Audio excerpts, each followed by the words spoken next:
Entonces, en esta semana, el contenido era conceptos básicos de los sistemas de recuperación de información multimedia. ¿Sí?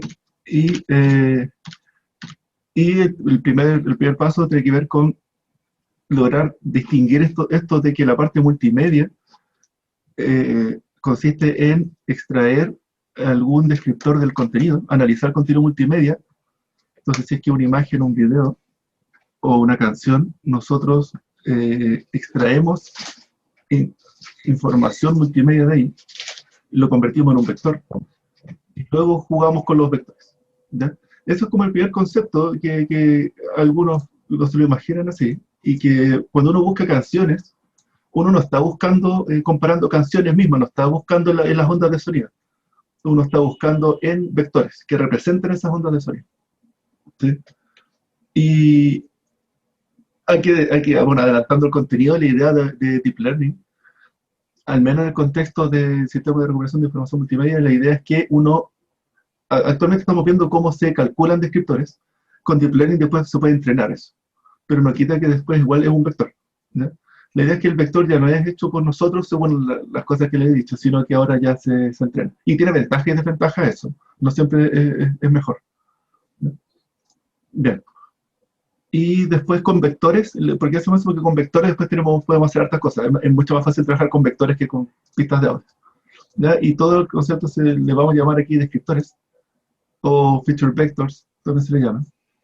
Y la idea, entonces en estas clases, esta y las próximas semanas, vamos a ver cómo calcular vectores característicos para distintos tipos de objetos multimedia. Y cada vector característico representa algún contenido, algunas características, redundante, algunas características del objeto multimedia. Los colores, los bordes, qué sé yo. Ya.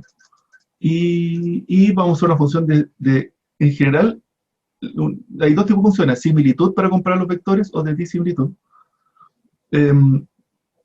Ahí también hay que explicar esto porque en el caso de múltiples vectores y buscar el más parecido, uno puede usar índices, pero todos esos índices requieren una distancia, ¿ya? Una función de un grado de diferencia, ¿ya? Pero hay casos donde uno le es más natural la función de similitud, y lo que corresponde ahí es convertir una en la otra, ¿ya? Bueno, aquí más adelante tengo el slide en que cómo convertir una en la otra, pero esencialmente es usar una función decreciente y una se convierte en la otra, ¿ya? Bueno, vamos a hablar más adelante de eso. Pero a esta altura saber que estamos pensando en funciones de distancia, y las funciones de distancia entonces tienen estas propiedades, en particular la desigualdad triangular. Que la desigualdad triangular nos es clave a nosotros para la eficiencia, la eficiencia, porque eso nos permite poder saber de que una distancia, si uno tiene, por ejemplo, agrupaciones, como son la desigualdad triangular, nos da cotas superiores e inferiores.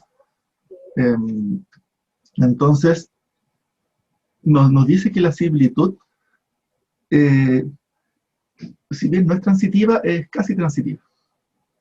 Ya es un concepto que no, es un poco extraño, pero si es que algo es muy parecido con otra cosa, entonces si tengo algo y tengo algo que está a distancia 0.1 de otra cosa, y tengo algo que está muy lejos, y tengo algo que está muy lejos, está digamos a 20, la desigualdad triangular nos fuerza a que la distancia entre este no es cualquier cosa, sino que se va a mover por ahí. Entonces este objeto de acá va a estar a distancia 19.9 o 20.1.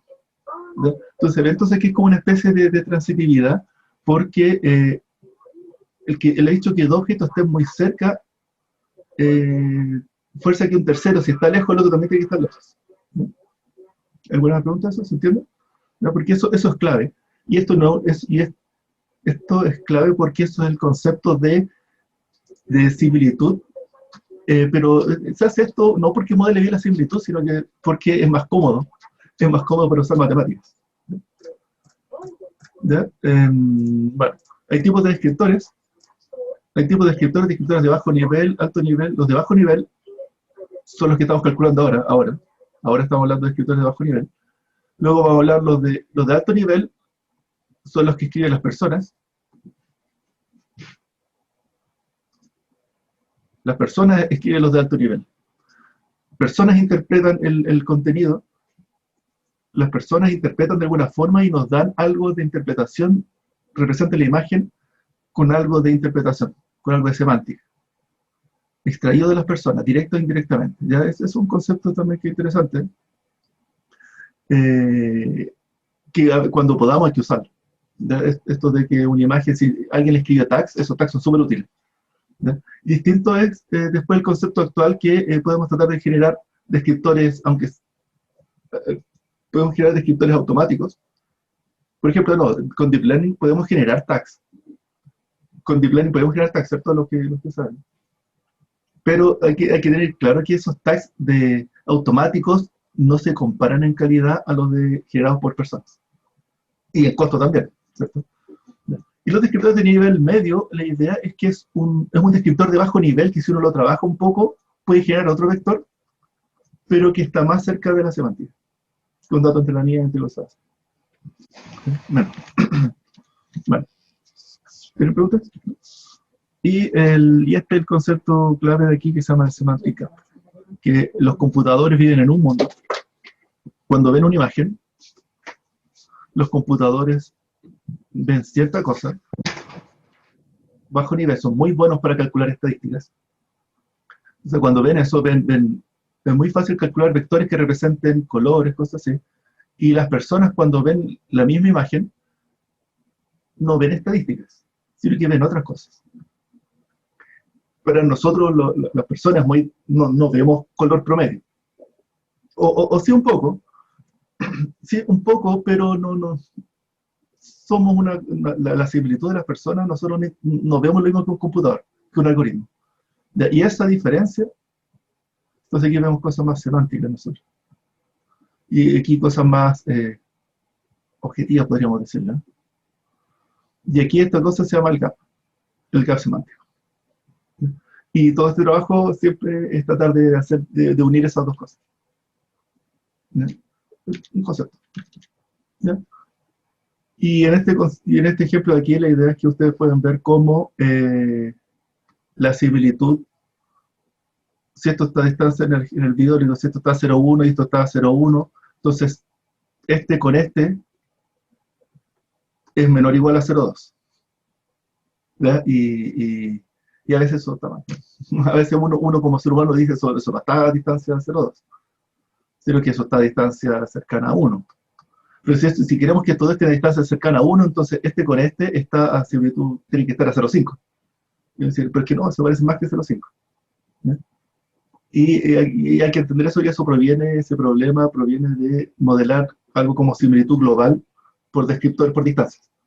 Y que el concepto de similitud no se modela, si uno quiere modelarlo bien, no se modela mediante descriptores globales y distancias, ¿cierto? Sino que aquí el concepto se llama, este concepto, ¿por qué falla aquí? Es porque se llama la similitud parcial. Que vamos a hablar un poquito más cómo implementarla más adelante. ¿Preguntas todos? Y creo que esos son como conceptos básicos para entender todas estas cosas. ¿Ven? Vamos a hablar de distintos tipos de descriptores, vectores, y para efectos prácticos vamos a hablar de vectores. Y esto lo vamos a hablar cuando hablamos de histogramas de color. Vamos a hablar de estos. Y ojo que esto también se puede modelar, y hay algunas técnicas más recientes que los vectores de palabras se modelan así también. ¿Ya? Y estos son vectores, y cada vector con su pequeño. Bueno, yo creo que si no, pero lo vamos a hablar mejor más adelante.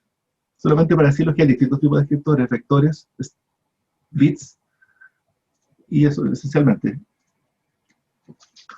Bien. Vamos a hablar de descriptores globales, ahora estamos hablando de descriptores globales. Descriptores locales los vamos a hablar más adelante, y para esto se hace la similitud parcial. La idea es que aquí una imagen se divide en muchos trocitos, y luego uno compara trocitos de entre imágenes. ¿Ya? Y ahí van saliendo zonas parecidas. Y descriptores temporales, aquí esto elige el tiempo, y uno va dividiéndolo por segmento. Y espacios temporales son los trocitos que les comentaba ahora, pero los trocitos se van moviendo en el tiempo. ¿Ya? Y forman como zonas que se mueven. Y si uno lo ve en 3D, se les llama tubos. Ya, dentro del tipo de consulta, actualmente nos interesa el Query by Example. ¿Y a qué nos referimos con eso? Que la consulta, si tengo una base de datos, una base de imágenes, digo, de imágenes, de fotos, la consulta es otra foto. Y queremos buscar algo parecido. Y esta imagen de acá es un modelo. ¿Ya? Es el Query by Example, que es como bien característico de estos tipos de sistemas. ¿Ya? O el Query by Sketch, que es hacer algo parecido, pero en vez de sacar la foto, tratar de hacer un bosquejo de la foto, o alguna forma un poco más general. ¿Ya? Que no es un modelo exacto, sino que es algo, una aproximación. ¿Ya? Query by Keyword, trigger contexto, entonces aquí uno puede buscar, ojo con esto, que aquí uno puede buscar por texto, pero la diferencia de los sistemas de recuperación multimedia es que uno busca por texto, pero cuando busca las imágenes, uno va a buscar estas imágenes que no tienen texto. Entonces uno genera algún texto o genera algún vector, y esto después, a partir de este texto, uno genera un vector y busca vectores. Distinto a los sistemas de recuperación de información típicos que funcionan con metadatos exclusivamente. ¿No? Los sistemas multimedia, la idea es que analizaron algo del contenido multimedia de las imágenes. Y las imágenes no son caja negra. ¿No? ¿No? Y eso. Actualmente no interesa la fase offline, que es donde procesamos todas las imágenes, videos, una sola vez. Y esto toma mucho tiempo.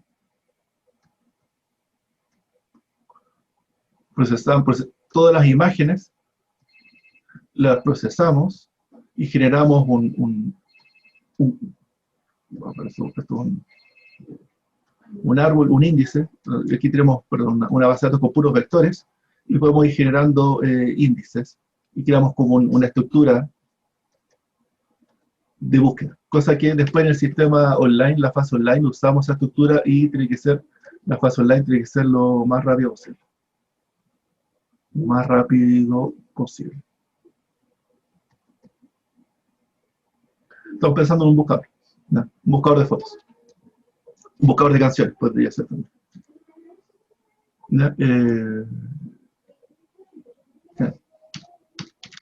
¿Preguntas, dudas? Es un repaso rápido de esos conceptos básicos, ¿no? Y a ver, veamos. Profe, yo tengo una duda, pero quizás más de concepto, sobre los metadatos. ¿Se refiere más que nada como, por ejemplo, a una carpeta que contiene ciertos datos? ¿O cómo? Me refiero a cómo funcionan los buscadores en Google, buscador de imagen típico. Si ponemos en un buscador de imágenes en Google, por ejemplo. Ahora Google, bueno, no es tan buen ejemplo, pero digamos que sí. Si pongo aquí perro, ponemos buscar imágenes, eso de ahí no es que analizó la imagen y dijo que hay un perro, sino que hay información alrededor de estas imágenes. Cuando uno va a entrar es porque esta página habla de perros y toma las imágenes de ahí, ¿sí? Entonces ahí salen fotos, pero sabe que esta cosa aquí dice, va sacando los títulos de qué trata esto, y a la imagen no tiene para qué analizar el contenido de la imagen, sino que solamente analizando información externa a la imagen puede saber qué es lo que hay ahí. Es súper bueno ese resultado, pero son metadatos. Y al menos en este curso nos interesa un poco qué pasa si no tenemos nada de metadatos. Si las imágenes son solo imágenes sueltas, no se puede hacer nada. Es que ahí aparece la técnica de este curso. ¿Se entiende un poco a qué me refiero con metadatos? Información que no sale de la imagen misma, sino que contextos, gente que habló alrededor, comentarios, lo mismo que, de hecho, es un mejor ejemplo. Si ponemos YouTube, o que el buscador de Google de imágenes sí usa algo de contenido, pero aquí no, aquí si uno pone perro, y cuando uno escribe acá, está buscando exclusivamente en texto, y puede ser el más votado, puede usar los comentarios, las descripciones, qué sé yo, pero no analizó los bytes del video para decir que hay un perro. Muchas gracias.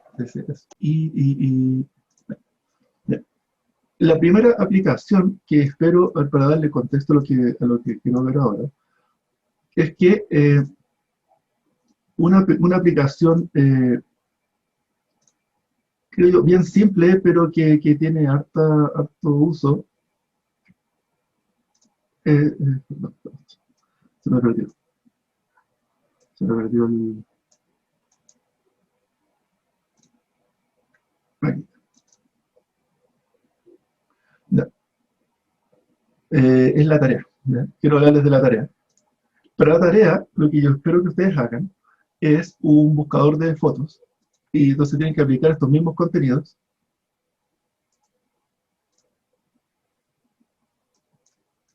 Ya está. Para la tarea, ustedes tienen que hacer un buscador de imágenes, ¿no? Pero no un buscador cualquiera, sino que el buscador de imágenes duplicadas. Tienen muchas imágenes, tiene una base de datos de imágenes original que yo las descargué de un dataset que está ahí. Son muchas, y de ahí tomé unas cuantas, sí. Es de 25.000, pero me doy cuenta que 25.000 es mucho para que vayan probando. Les voy a compilar demasiado si ustedes tienen que usar las 25.000. Les puse 2.000 imágenes. Y tienen que buscar, y después genero 2 o 3 imágenes que son las mismas, pero con unas pequeñas transformaciones, ediciones, digamos. Y tienen que lograr decir cuál es la imagen correspondiente. Ya, eso es lo que yo espero para que hagan para la tarea. ¿Y cómo tienen que hacer eso? Tienen que comparar las imágenes, comparar los píxeles, ¿ya? Y ojo que la comparación no es 1 a 1. Las imágenes pueden ser, vean ahí, el tamaño puede variar un poco, pero poco. Los colores pueden variar un poco, levemente, y no es idéntica, así que puede aparecer algún texto entre medio. No espero que saquen un 100%, por si acaso. Eh, porque este problema se puede hacer demasiado difícil, ¿ya? Pero este yo creo que en realidad es bastante fácil. Y que lo que yo espero es que ustedes sepan cómo comparar 2 imágenes, ¿ya? Y cómo calcular la distancia entonces entre 2 imágenes, ¿ya? Entre 2 imágenes cualquiera. ¿Y cómo vamos a hacer eso? Convirtiendo cada imagen en un vector. Y la idea ahí es que lo vamos a hacer según esto. Entonces vamos a ver, y hay distintas formas de calcular ese vector, descriptor de intensidad, de bordes o de frecuencias. Y por intensidad estamos hablando solamente de descriptores grises. Al menos en esta semana vamos a hablar solo de grises. La imagen se convierte a gris y después se trabaja, ¿no? Así que es bien simple, y lo más directo es dar una imagen, tomar sus píxeles. Sus píxeles es el mismo vector, ¿no? Ahora, el tema es que esta imagen puede ser muy grande, y tomar cada uno de los píxeles es mucho, y lo más simple es la imagen reducirla. En el foro les decía esta imagen, por ejemplo, reducirla a 10 por 10. Está bien, yo creo que algo así. De hecho, puede ser 5 por 5, y yo creo que 5 por 5 ya empieza a funcionar. Y si van hasta como 20 por 20, también empieza a funcionar. Si lo dejan en algo así como 100 por 100, esto ya está como más o menos. Ya no es muy bueno. ¿Por qué? Porque son demasiadas dimensiones, ¿cierto? 100 por 100 serían 10.000 píxeles, 10.000 dimensiones. De ahí eso como un poco mucho, como se diría. Así que intenten algo de ahí hasta... Algunos he visto que lo hacen 64 por 64, y eso está como en el límite. Igual es mucho. ¿Ustedes ven algún tamaño de ese estilo? Desde 5 por 5 hasta 20 por 20, 40 por 40 quizás. Vean uno, ¿por qué? Si lo ponen muy chico, si lo reducen a 3x3, 3x3 por ejemplo, y esta imagen entonces se reduce así, podrían probarlo, pero va a salir algo demasiado grueso. Y que su imagen más parecida en realidad va a ser igual de parecida que todas las otras, como que la agrupa demasiado. ¿Ya? ¿Se entienden eso? Ustedes tienen que decidir, entonces, para la tarea, cómo lo tienen que hacer en la tarea. Cada una de las imágenes, bueno, en la tarea tienen que crear dos comandos. Un comando toma la imagen y la convierte a vector, toma la imagen, la reducen a 5x5 y obtiene los 25 píxeles. Y entonces para cada una, lo voy a dibujar acá. Tienen van a tener aquí 2000 imágenes. Generan una matriz de 2000 por, digamos, 25, si lo vamos a hacer de 5x5. Matriz. Y tienen que ir llenándola con los 25 píxeles de cada una de las 2000 imágenes. Y esa es como la tarea de offline, la fase offline. ¿Ya? Y luego en la fase online viene una imagen de consulta, generan su vector y comparan la distancia entre Q y la matriz completa. Y les va a dar un array de distancias, de 2000 distancias. Y con esas 2000 distancias tienen que ver cuál es la más cercana. Y dicen, ok, esta de aquí es esto, se le va a salir en la posición 800, es la más cercana, y tienen que ver cuál es el nombre de esa imagen para poder escribir. El nombre de la imagen 800. Y para hacer eso, entonces, en el enunciado les digo que vayan guardando los 2000 nombres, en qué orden, como para no perder el orden en que los procesaron. Cosa que después digan 800 y puedan ir a ver cuál es el texto. ¿Preguntas de la tarea? ¿No? Inténtelo, yo creo que no es tan difícil, al menos la parte del resize. Pero bueno, aquí viene la discusión. A veces ese descriptor gris muy simple, que son los píxeles, a veces no es tan se afecta mucho por distintos cambios. Por ejemplo, esto hace la imagen un poco más clara, mueve todos los píxeles al mismo tiempo. Y eso hace que una imagen muy parecida, en realidad queda a una distancia un poco lejos, quizás más lejos que una imagen no parecida. Y ahí es donde sale este descriptor que intenta, hace invariante. La idea aquí de este descriptor es hacerlo invariante a cualquier conversión punto a punto, como las que vimos en los primeros videos. Esas funciones hacen crecientes, porque cualquier edición, que por ejemplo sumarle una constante, multiplicarlo por algo, ecualizar el histograma también, todas esas cosas, todas esas funciones que hacen una asignación creciente de los grises, van a mantener la posición relativa entre ellos. Es decir, el oscuro va a seguir siendo el más oscuro, y el más claro va a seguir siendo el más claro. Entonces, nos podemos ir invariante a cualquier edición de ese tipo, si es que tomamos el mismo descriptor, y en vez de que este sea el vector gris, vamos a guardar como vector gris las posiciones relativas entre ellos. El más oscuro es el 1, el más claro es el número de píxeles, y luego lo hacemos, guardamos entonces este de aquí es el séptimo de más oscuro más claro, por eso tiene un 7. Y el vector en este caso es 3, 2, 1, 5, 7, 4, 9, 8, 6. ¿Sí? ¿Se entiende? Lo que antes el vector era 64, 61, 46, etc. Ahora son estos números de acá. ¿Sí? Y la forma de compararlo, esto de aquí nosotros los comparamos con distancia euclidiana. Y estos de acá puede ser con la misma distancia euclidiana.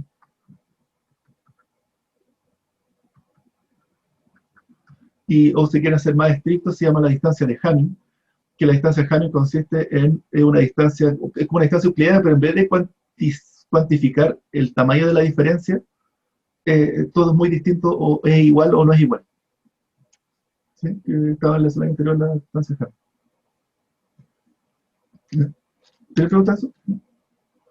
En, algo que es un poco más... vean, finalmente cada zona se restringe a un gris o a una posición.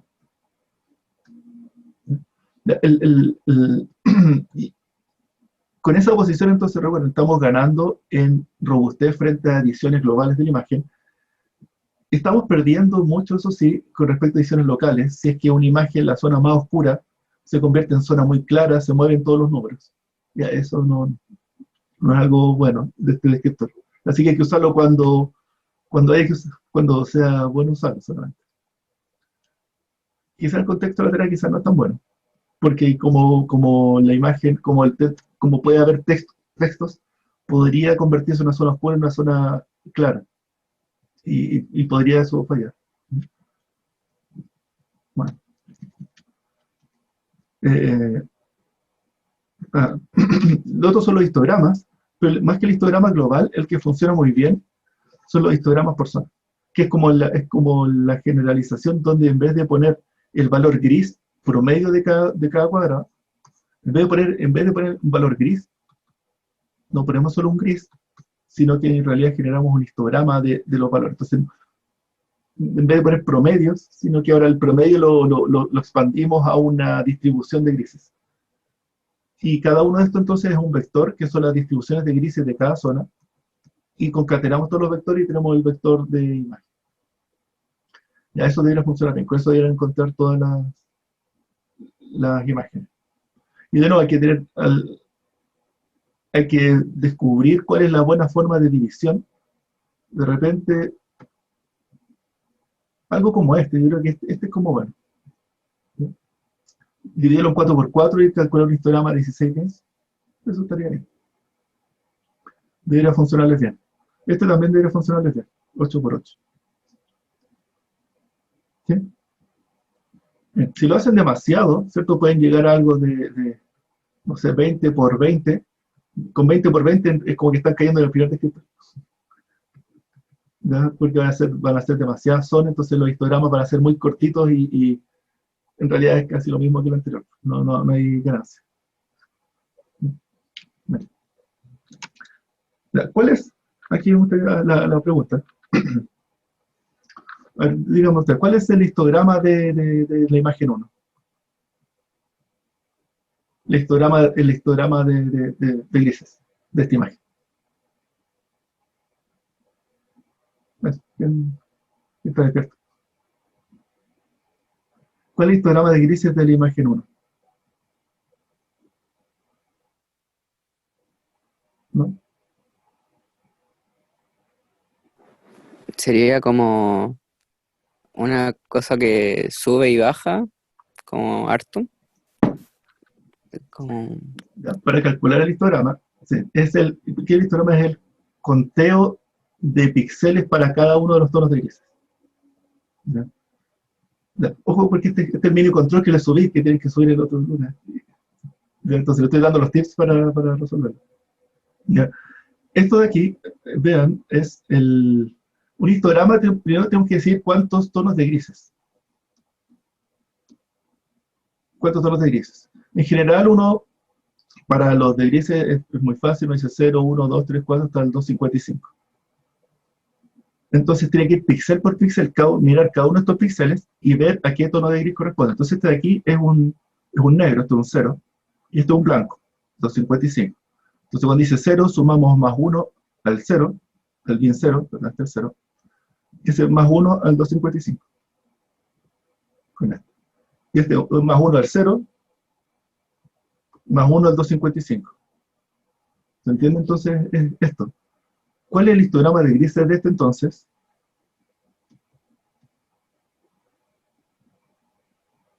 Es ese. Tiene la misma cantidad de píxeles negros que el blanco, ¿cierto?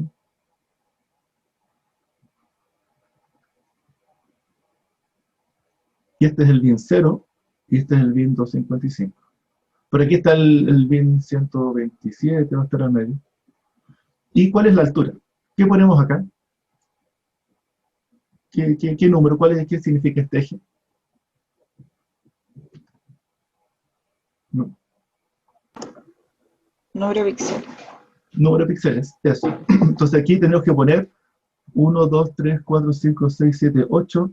Esto 8 por 8 es 64, entonces la mitad, aquí hay 32. ¿Cierto? Entonces, ¿qué es lo que nos está diciendo aquí? Para esta imagen hay 32 píxeles negros, 32 píxeles blancos. ¿Verdad? Si es que lo queremos normalizado, ¿qué es lo que hay que hacer? Se divide todo por el número de píxeles y nos va a quedar una distribución que sume 1. Y por tanto, en vez de 32, hay que poner ahí, aquí hay que poner 0.5. Y ahí estamos diciendo que la mitad de los píxeles es negro y la mitad de los píxeles es blanco. ¿Sí? ¿Cuál es el histograma de la imagen 2? ¿Cómo será el histograma de la imagen 2? 2 entre 255. ¿Cierto? ¿Y cuál? A ver, entonces, bueno, aquí ponemos 0, 255, y el 100%, por tanto aquí hay un 1. Y ese es el histograma de esta imagen. Y de esta, ¿cierto? Me dirán que es el mismo histograma de ahí. En realidad, cada una de estas es el mismo histograma de acá. ¿Sí? Ese es el mismo para ese, ¿cierto? No hay problema. Ahora, si lo hacemos por zonas, si hacemos una división de 2 por 2 zonas, si hacemos una división de 2 por 2 zonas, vamos a hacer histograma de 2 por 2 zonas para este. ¿Cómo se hace? Bueno, aquí al dividirlo por 2 zonas va a caer justo ahí. Entonces tenemos que calcular un histograma por zona. Y verán que entonces que el histograma aquí es, lo voy a dibujar aquí. Tiene un 1 aquí. Aquí el histograma tiene 1 aquí en el 255, de un 1. Y aquí tiene el mismo 1, 255, y aquí tiene un 1. Y aquí tiene un 0. Y aquí tiene un... ¿no? Este histograma es un histograma simple, ¿cierto? Aquí parte de los supuestos porque dentro uno puede hacer algo más difuso, que alguna se lo comenté dentro de los videos. Hacer un histograma difuso y que estos píxeles de acá voten un poquito por el histograma del lado. Y que este de aquí también debería votar por los histogramas del lado porque está muy cerca del borde. ¿Ya? Ok, al menos para este ejercicio no lo vamos a hacer así, vamos a hacer cortes duros. Bien. Aquí hay una pregunta interesante. El vector de intensidades, el vector de intensidad de 2 por 2, ¿cómo se calcularía para esta imagen? El vector de intensidad de 2 por 2. Este es el vector de intensidad sobre esta imagen. ¿Cuál sería?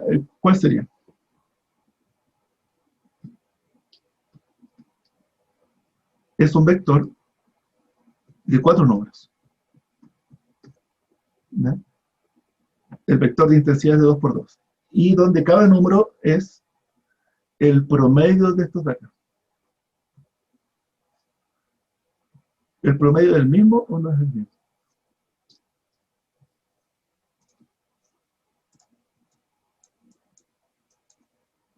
¿Qué números pongo ahí? Acá. Aquí ven que hay 1, 2, 3, 4, 5, 6, 7, 8. 8 negros y 1, 2, 3, 4, 5, 6, 7, 8 blancos. Y eso se va a repetir en todo. Entonces, aquí va a salir un gris que va a dar justo la mitad. Entonces, aquí va a dar la mitad entre 0, va a dar 127.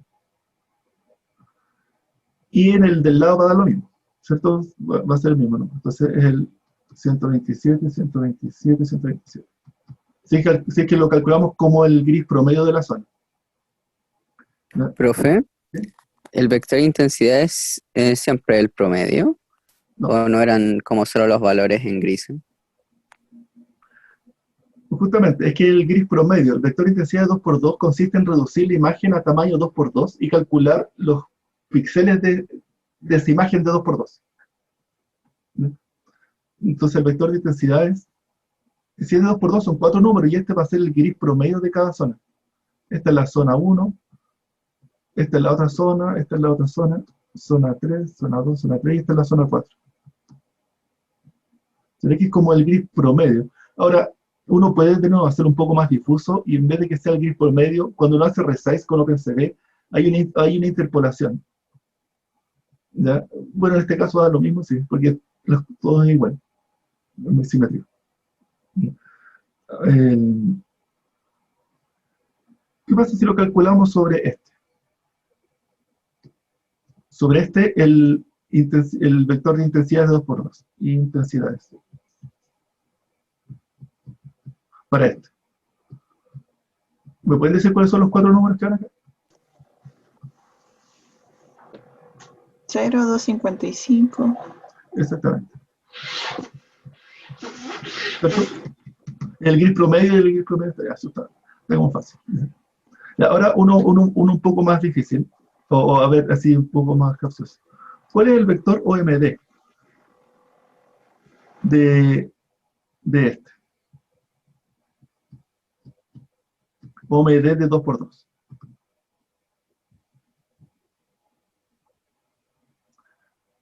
Recuerden, aquí el vector de intensidad de 2x2, como bien dijo recién la compañera, 0, 255, 0, 255.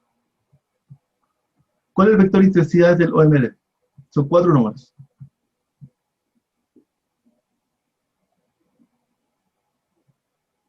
¿No? En 0101. ¿Alguien está de acuerdo? Si estos 4 los ordenamos de menor a mayor, nos va a quedar esto. 0, 0, 255, 255. Al hacer sort. Y luego lo que hay que poner aquí es la posición donde quedó el 0. Muy bien, 0. ¿Y dónde quedó el 1? O sea, el 255, ¿dónde quedó? Esta es la posición 0, esta es la posición 1, la posición 2, la posición 3.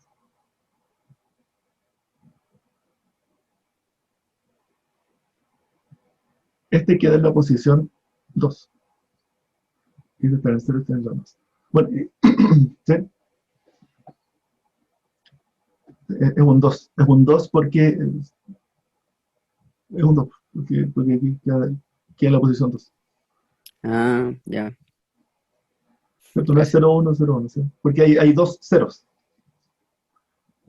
Bueno. ¿Preguntas de esto? ¿No? Ya, con esto podrían resolver una parte. Y lo otro tiene que ver con los descriptores de... con los descriptores de bordes. Los descriptores de bordes tienen que ver con la orientación de los histogramas. En cada uno de estos píxeles grises, perdón, cada uno de estos píxeles, aquí está la derivada con respecto a la G, que la derivada con respecto a la GI. Esta imagen de acá se mide esto. El valor que es la magnitud del gradiente. Entonces lo que está mostrando ahí es que es unir estas dos imágenes. Y más interesante que la magnitud del gradiente, es interesante medir. Perdón. Luego de la magnitud del gradiente nos interesa finalmente decidir qué es borde y qué no es borde. Y para eso tenemos que decir un umbral. Entonces sobre este aplicamos un mayor o igual a un umbral, un threshold, y nos sale esta imagen de acá. Luego, para cada imagen blanca, para cada píxel blanco, calculamos el ángulo. El ángulo medido como esta forma. Eso nos va a dar un número de menos 180 grados a 180 grados. Digo, o en realidad estamos en la escuela de ingeniería, así que es pero entre menos pi y pi, entonces lo medimos en radianes. Y entonces calculamos un histograma. O sea, aquí nos vamos a tener distintos ángulos. Para cada uno de los puntos blancos, vamos a tener un ángulo. Y calculamos un histograma de esos ángulos. ¿Se entiende esto? La idea, ustedes decían cuántos bins tiene el histograma. En general, eso es lo que dice acá, esto se llama el Hawk, se conoce esta idea, y que la idea es que calculamos un histograma de, ¿cierto?, menos pi a pi, si lo medimos en radianes, o en realidad, más que eso, nos interesa en realidad el rango menos pi medio, y dentro de los ángulos son estos dos cuadrantes, y esos son los que nos interesan. ¿Ya? Entonces la idea es que aquí tomamos esta imagen y vamos a calcular un histograma. ¿Ya? Por cada punto negro de aquí va a haber un ángulo, y guardamos todos esos ángulos. ¿Ya? Vean cómo uno puede calcularlo en forma manual, pero lo más común es hacerlo como lo dijimos recién, que es, voy a ir al ejercicio. Voy a hacer esta parte. Aquí. ¿Cuál sería el histograma, el vector Hawk de esta imagen de acá?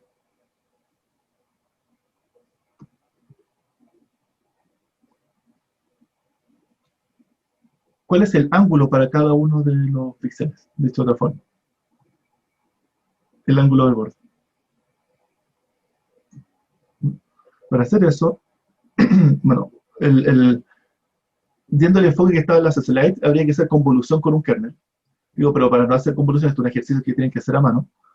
Tienen que mirar, y aquí les doy la fórmula. Usen la fórmula, esto, que es el ángulo en esto de aquí va a ser tomar esta diferencia, es decir, 255 menos 0, y tomar esta diferencia acá, 255 menos 0, y por tanto eso nos va a dar, eso nos va a dar 1, la división del I sub, este es el I sub I dividido en el I sub X, la derivada parcial de GI dividido en la derivada parcial de GX, y eso le calculamos el arco tangente de 1, y nos da, ¿cuánto es el arco tangente de 1? ¿No? 45 grados, ¿cierto? No necesitas calculadora para eso. ¿No? 45 grados. ¿Y qué nos está diciendo entonces? Que el borde va ahí, justo, va así. ¿No? Y ahora, ¿qué pasa si cuando nos paremos en el píxel blanco? Va a dar 0 menos 255 dividido en 0 menos 255. Y eso nos va a dar el arco tangente, y eso implica, entonces esto implica es igual a 1, digo, y el arco tangente de 1 es igual a 45 grados. ¿Se ve entonces que el borde va para allá también? ¿No? Y en realidad son esos dos los casos que hay acá, y en este caso acá no calculamos nada porque, digamos, aquí no se calcula, a menos que inventemos números. Y por tanto tenemos 49 números. ¿Cuál es el histograma de esto? ¿Cuál es el histograma de esta imagen? Entonces aquí vamos a poner el ángulo. Y vamos a tener el 100%, aquí ponemos el 0, aquí ponemos el menos 90, y aquí ponemos el 90. Aquí está el 45. El 100% está en 45 grados. Ya. Ya. Si lo hacemos por, a ver, ¿qué pasa si lo hacemos por división histograma global de 2 por 2?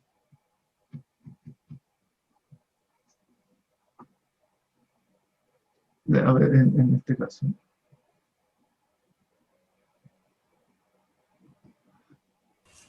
Profe, ¿Sí?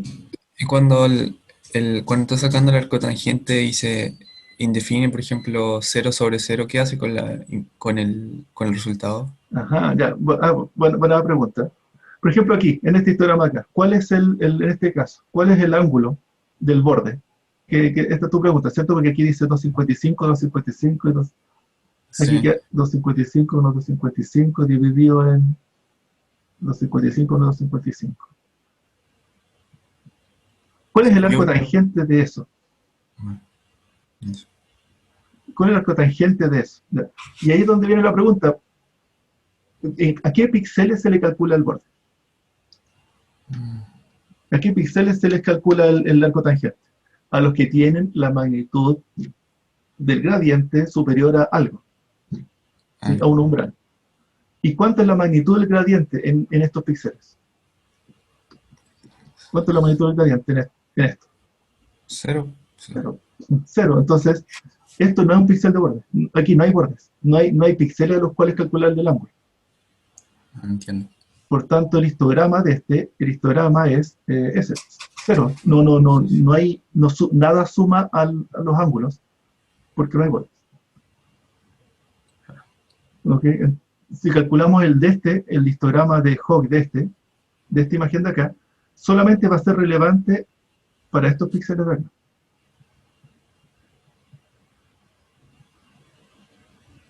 Vamos a calcular el histograma de estos números de acá solamente.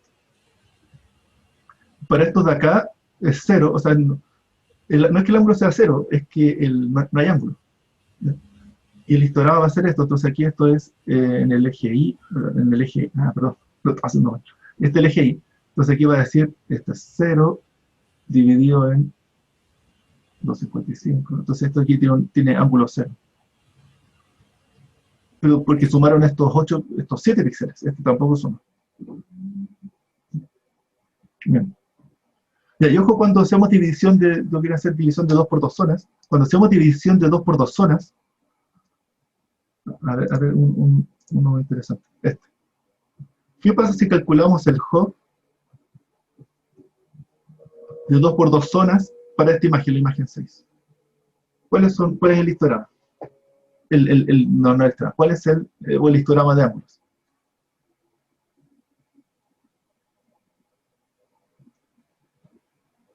Si lo hacemos de 2 por 2 zonas. Todos los píxeles concentrados, bueno, primero en 0, después 55. Claro, entonces, y según lo dijimos recién, si vemos esta imagen como una subimagen, aquí no hay bordes. De hecho, el primer histograma aquí es vacío porque nada suma, porque van a ser puro 0 sobre 0. Y el de acá también es 0, y este aquí también es 0. Es que justo nos comimos el borde porque lo dividimos sobre el borde, entonces no vemos el borde. Entonces el histograma van a ser 4 histogramas, todos ceros. Si es que lo hacemos justo de 2 por 2.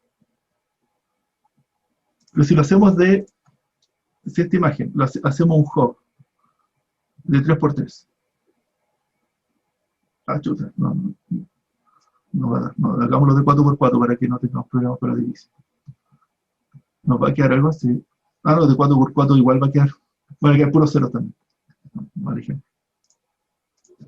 Mal ejemplo, que finalmente lo único que están dando, los únicos píxeles que son de borde y que nos van a sumar bordes son estos de acá, ¿no? Ah, no, y este también. Estos están sumando bordes. Esos son los únicos píxeles que son de borde. Y esos son los que hay que calcularle el ángulo. ¿Me entiendes? No sé si es muy fácil o muy difícil. Bueno, ¿y cuál es el último descriptor? Es el descriptor, o que me interesa que vean, es el descriptor, el Edge Histogram, que consiste en calcular un histograma, pero de estas 5 orientaciones. Uno puede, en vez de estar calculando arcotangentes, pueden ir testeando cada uno de los qué orientación tiene cada bloque de 4x4. Y no tienen para qué calcular arcotangente, ni derivadas, ni nada de eso, sino que solamente tienen que ver, para cada bloque de 4x4 píxeles, tienen que ver cuál es la respuesta para estos 5 filtros y quedarse con la respuesta mayor, si es que supera cierto valor mínimo. ¿Ya? Entonces, si vean estos 4 píxeles, estos 5 filtros, ¿ya? Y hay que testearlos. Y la idea es que, entonces, ¿cómo se usa esto?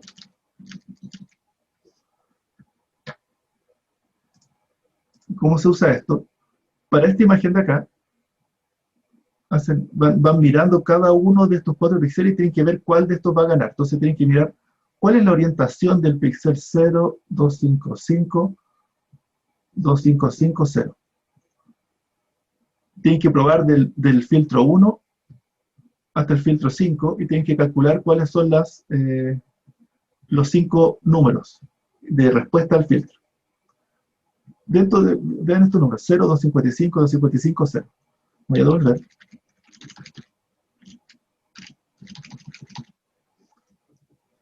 ¿Cuál del bin 1, 2, 3, cuál de estos 5 filtros es el que gana?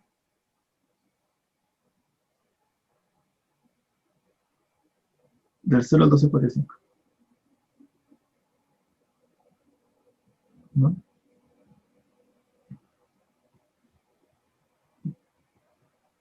Para el 0, 255, 0. ¿Cuál de estos?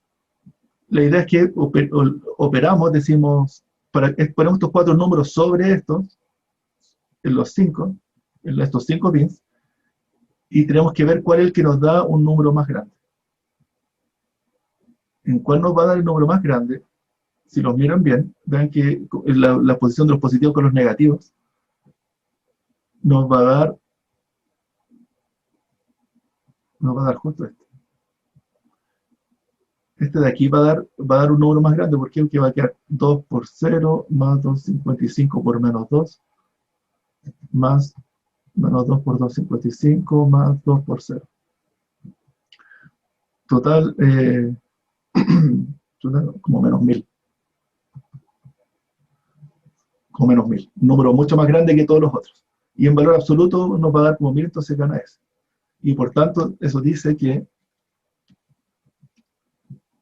este de aquí es un bin 5, este de aquí es un bin 5, este de aquí también va a ser un bin 5, por tanto el histograma el edge histogram de esta imagen, 0, 1, 2, o sea, del 1 hasta el 5 va a ser 100% el filtro 5.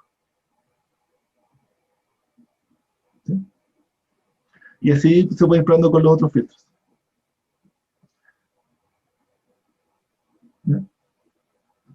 ¿Se entendió? Este es el mini control que espero que ustedes respondan bien el lunes de la semana de vuelta de vacaciones. O de vuelta al receso. ¿No? Bueno, ¿alguna pregunta de esto? No. Bueno, para finalizar, aquí está esto que es una variante, dice, en vez de calcular histogramas, use el mismo número. Use el mismo número. Entonces dice, aquí usamos el vector, el descriptor sería estos mismos puros 5 de acá. ¿Ya? Y en vez de usar un histograma, usamos como el vector de intensidad, pero el vector de bordes. ¿Ya? Es como la misma idea, vector de intensidad y un histograma por zona. El edge histogram es como un histograma por zona y el otro es como vector, pero de bordes. ¿Ya? ¿Por qué estamos viendo esto? Porque la idea es que ustedes sepan cómo podrían implementar uno. De hecho, esto funciona súper bien y para la tarea, si se la juegan, pueden implementar alguno de estos y les va a ir mucho mejor. ¿No? O mejor aún, implementen varios y los combinan de alguna forma, sumando distancias, por ejemplo. Okay. ¿Hay alguna pregunta de esto? ¿No? ¿No? O de la tarea, o alguna pregunta de la tarea. Para la tarea les quedé de subir un comando evaluar.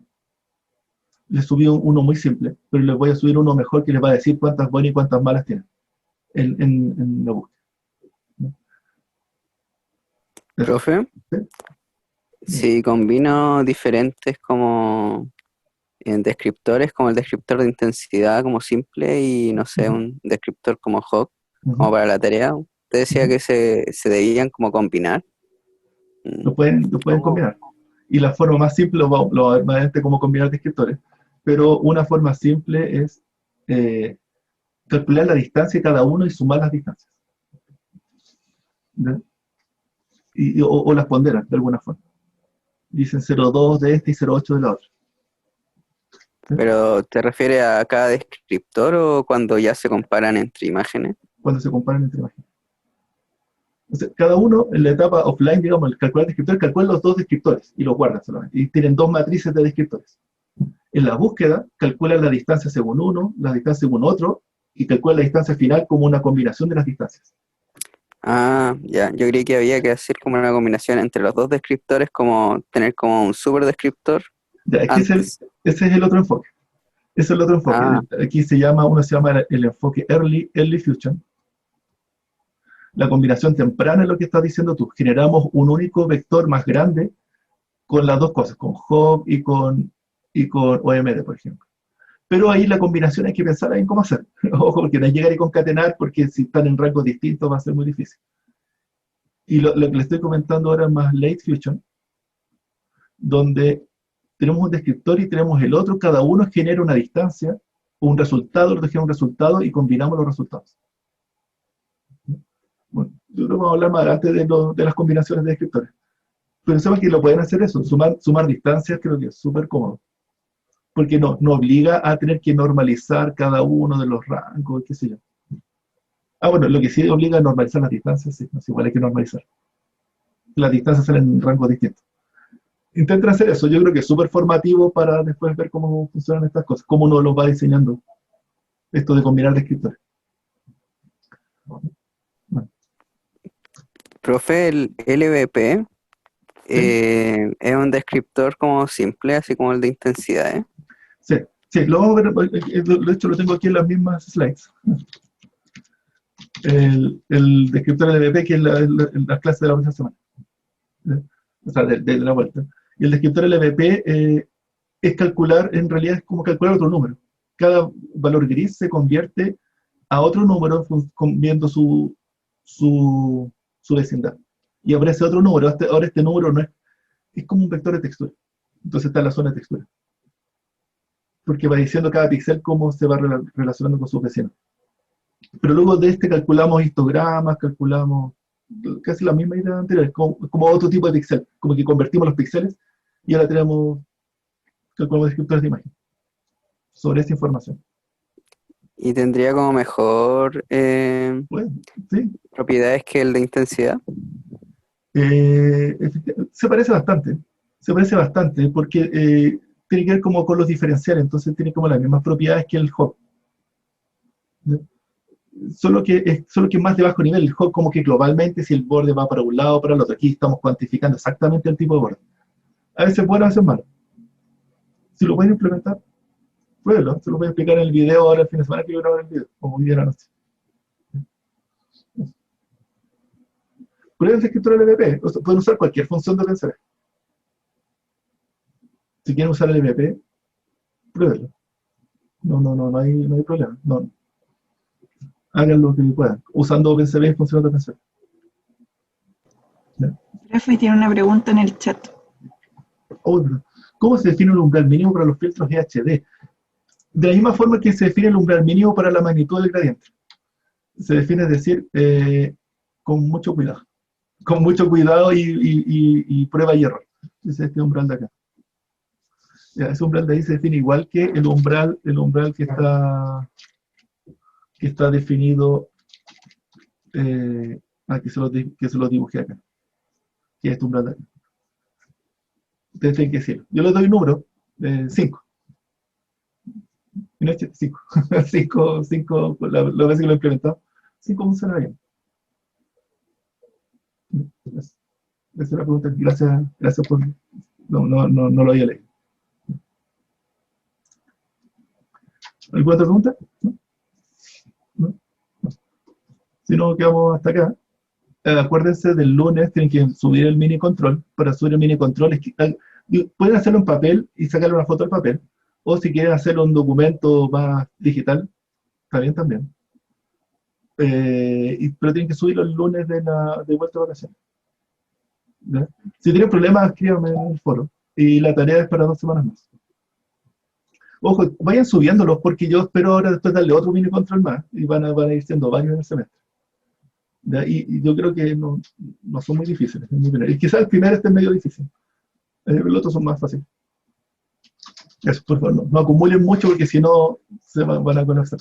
Ya, voy a ir avanzando. Profe, una pregunta, ¿estos mini controles son semanales? No semanales, yo espero va a haber una parte donde se juntan varios. Yo creo que al final del semestre ya no va a haber ninguno. Ya, pero Ya. yo espero que sean unos 7. Para Ya. 14 semanas sería en promedio uno cada 2 semanas. ¿Ya?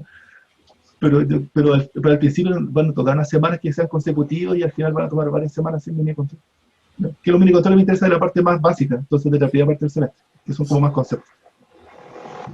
Ya, bacán, gracias.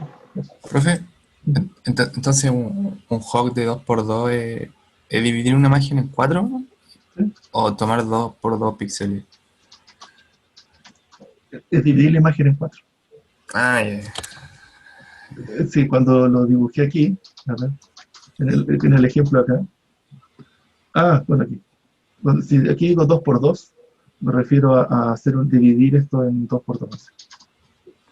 Ya, vale. Y aquí Entonces, calcular un histograma. ya, vale. Ya. Eso. ¿Alguna otra pregunta? Bien, entonces acuérdense del mini control, por favor, vayan haciéndolo, para que no se le acumule. Y después, y la tarea también, intente la hacerla y van preguntando en el foro. Ya. Ojo, haga la tarea porque después vamos a hacer lo mismo, pero con videos. ¿Ya? Así que lo va a tener que hacer igual con la otra tarea. Y después lo de buscar lo vamos a hacer con audio también. Entonces, como que esta tarea 1 la van a rehacer varias veces. Entonces, practíquenla, porque les va a servir el código que hagan para las siguientes tareas. ¿Ya? Ok. Quedamos hasta acá entonces. ¿Sí? ¿Perdón? ¿Son como acumulativos los códigos? No necesariamente, pero yo creo que les podría servir. Al menos para la tarea 2 y 3, la tarea 1 les va a servir.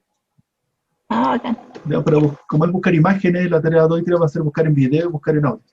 Y eso va a ser, se parece un poco. ¿Ya? Se parece. Ya. ¿Ya? Y las otras tareas son otra cosa ya. ¿Ya? Eso. Ya, por favor avancen un poco en la tarea. Ya, que estén bien. Entonces, quedamos hasta acá entonces. Y nos vemos virtualmente en el video cuando se lo suba. Se lo voy a publicar a la vuelta del 18, pasen el 18 en su casa, tranquilo. Y el próximo lunes suben la tarea y el mini control. Eso. Suben el mini control. Ya, eso. Bueno, quedamos hasta acá entonces. Nos vemos. Chao, chao. Chao. Chao, chao.